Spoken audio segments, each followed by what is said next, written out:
hello बंधुসকল आशा करो সকলে ভালে আছা আজি এমএস এক্সেলৰ পাৰ্ট 1 পঢ়িম ঠিক আছে ইন্ট্ৰোডাকশন পাৰ্টটো পঢ়িম ইয়াত এমএস অফিসৰ ইন্ট্ৰোডাকশন আৰু এমএস এক্সেলৰ সেমিং ঠিক আছে যদি তোমাৰ তাত উইন্ডো 2007 ইনষ্টল থাকে তেনেহলে এনেকুৱা দেখিব ইয়াত সাৰ্চ বাটনত সাৰ্চ কৰাৰ লগে লগে তোমাৰ এনেকুৱা অপচন আহি যাব ইয়াত দেখা মাইক্ৰসফট অফিস এক্সেল 2007 টো পঢ়িম এই এক যেটো লিখা থাকিব তেনেকুৱা ইয়াত যদি তোমাৰ window 10 operating system window 8 operating system থাকে তেনেহলে এনেকুৱা আহিব এক্সেল যেটা লিখা আছে এক্স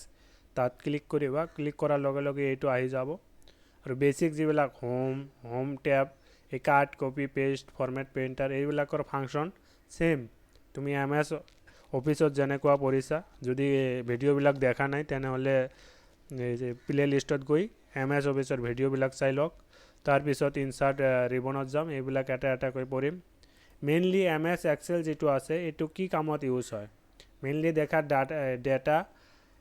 ডেটা ক্যালকুলেশনত ইউজ হয় এডিশন তোমাক এভারেজ লাগে পার্সেন্টেজ লাগে কিবা বস্তুৰ ষ্টুডেন্টৰ এক্সামৰ পাৰ্সেন্টেজ উঠাব লাগে কিবা ডেটা ষ্টৰিং কৰাত ইউজ হয় ফিনান্সিয়াল ডেটা তাৰ পিছত যিকোনো ক্যালকুলেশন ক্ষেত্ৰত এটো এক্সেল ইউজ হয় ইয়াৰ উপৰিও তুমি চাৰ্ট বনোৱা ডেটা এনালাইজ কৰা গ্ৰাফ বনোৱা এইবিলাক ক্ষেত্ৰত এমএস এক্সেল টো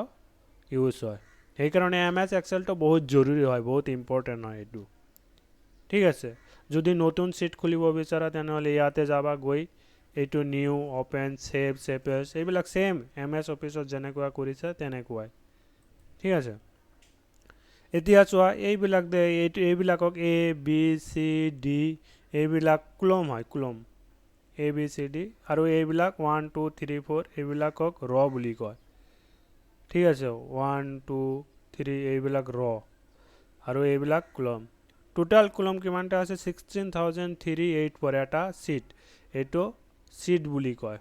শীট ঠিক আছে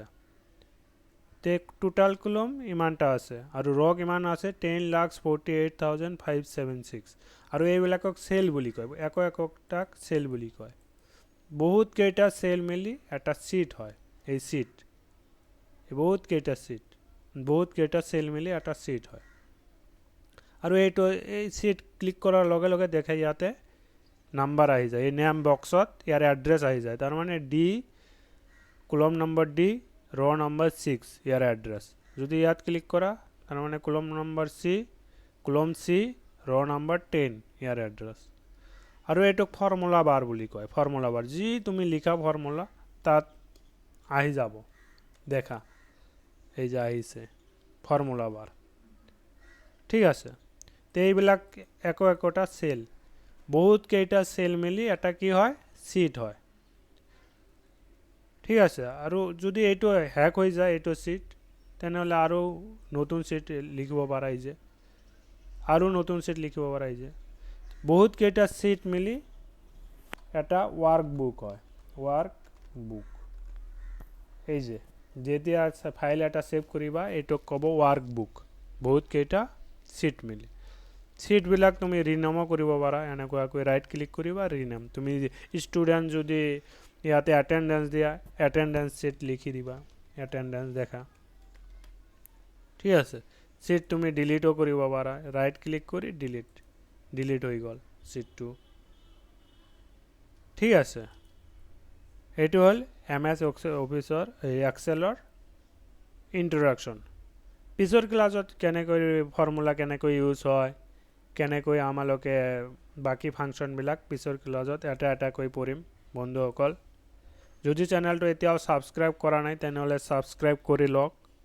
আগন্তুক ভিডিও পাবলৈ ধন্যবাদ থাকিল বন্ধুসকল আকৌ লগ পাম নেক্সট ক্লাছত